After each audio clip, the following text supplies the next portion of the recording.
There's a story of a young woman by the name of Zhong Feifei. Now, she is 24 years old.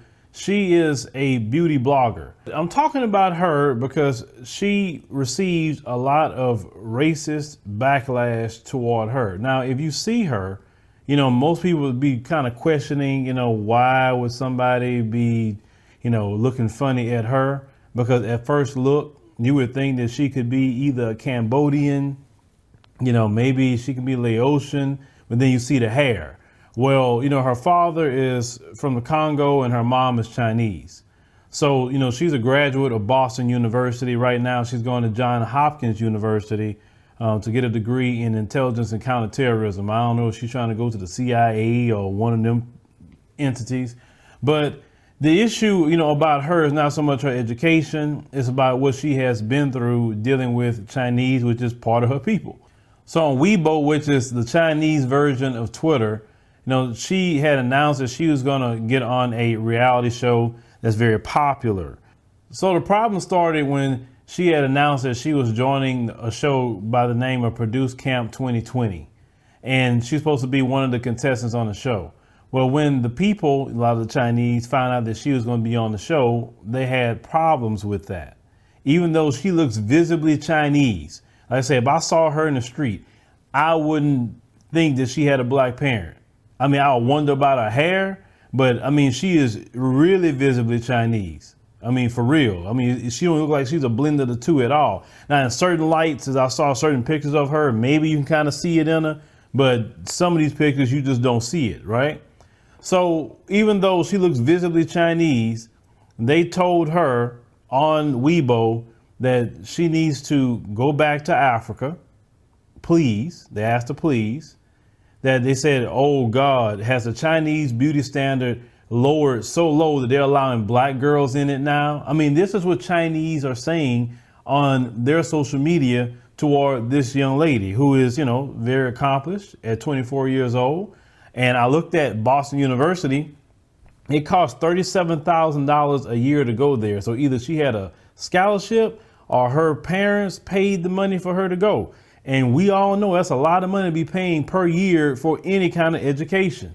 That is a lot of money. Now, Boston University, I thought it was Ivy League, but it's not Ivy League at all, but it's right underneath it right there, right? So they just kept, railing against her, calling her names. They called her even their equivalent of the N-word as well, even though she is half Chinese. They will not accept her like that if she don't have two Chinese parents. They won't. They told her, get your behind out of here. We don't want you on this show. Carry yourself back to Africa. Now, they had other people that supported her, the Chinese, and told them, you got these guys just, harassing her. It's not right. Beauty coming all skin tones, et cetera, But, they are keeping up this anti-black campaign. They don't care if you got a Chinese parent. You're black. That's how they look at you. You're black. Now, we know that a lot of black people are dealing with discrimination in China right now. They're trying to blame black people, for COVID-19. Well, we had nothing to do with that at all. We put out a report that they had COVID-19 in their lab in Wuhan, okay? And it got out. And if you saw that video, you saw the conditions that they kept it under. But yet they want to blame Africans. And Africans had nothing to do with anything. And even when you look at this young sister, she don't, look African whatsoever. But if she have an African father, then I'm going to call her a young sister. Because at the end of the day, they're telling her, go back to Africa. The world, how the world feel about that. I know it's a big debate in our community, about, people who have a parent that's not black, but the rest of the world looks at them as black. We have an internal, deal with it, but I get that also argument to say, well, if the Chinese won't accept her as Chinese, well, why we have to accept her as black? So that's a back and forth thing. They're like white people. White people won't accept a child that comes from black and white as white. They're going to say they black, unless you have two white parents. And I told you guys before, I understand why they do it, because if they would start accepting them, then eventually they're going to become the new white folks, right? And then the ones that's around won't exist. Same thing with the Chinese, because, you know, even though our genes can be dominant, you still have certain features from certain people that's dominant as well. And you can see on this young lady. Now, they say she was born actually in China, okay, from the Liaoning province in northern China to a Chinese mother and a Congolese father. Okay, so she's a Chinese citizen, and yes, she came over here and do things in school, but she's straight up Chinese, even though she has the black father. But they say no, even though she's a Chinese citizen, get your behind out of here, go back to Africa. Now, they say the 24-year-old vlogger is among 100 female trainees who compete with each other in a reality show to fight for a position in a new idol group. So they say the first season of the reality show had aired in 2018, had got over 1.8 billion views. Well, that's a lot of views within the first 4 episodes, according to Chinese media. So it remains disclosed when the new Produce Camp 2020 will be broadcasted. So they say while the trainees have been building up their fan bases since the announcement, Ms. Zhong is forced to deal with a storm of racial attacks due to her African heritage. So this is the thing. It's just being exposed.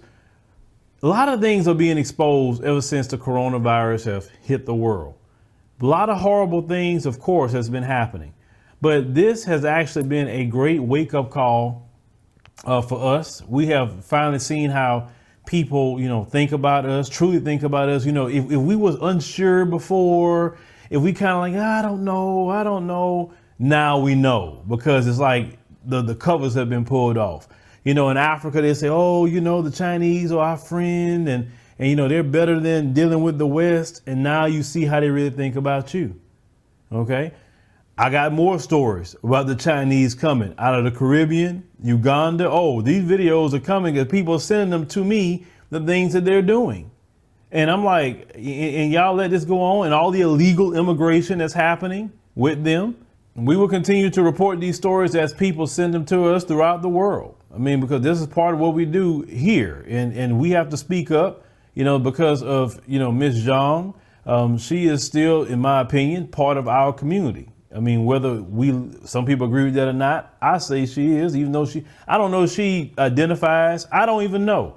But, you know, the mindset that I have is that, you know, hey, if you got a black parent and, you know, at the end of the day, whether you think a certain way about yourself, the world gonna let you know you're black. You're gonna have that, you know, Negro wake up call.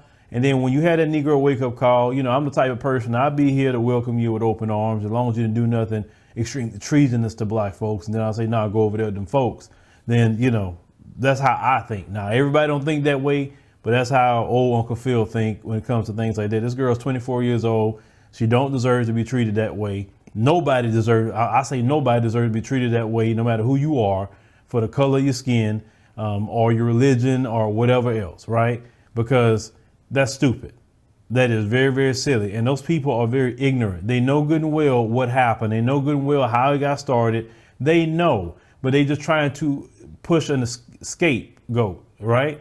Just like when you see the white supremacists, same thing. They do things, then they try to turn it around on us. Like, oh, it's the black folks, it's the blacks, it's the blacks. It's the same old playbook from the white supremacists.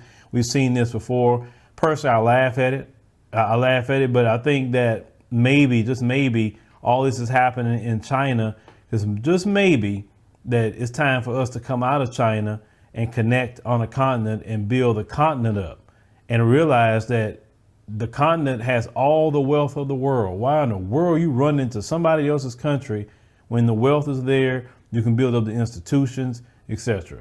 But leave me a comment. Let me know what you think about the, you know, young lady Zhong Feifei, you know, the 24-year-old young woman.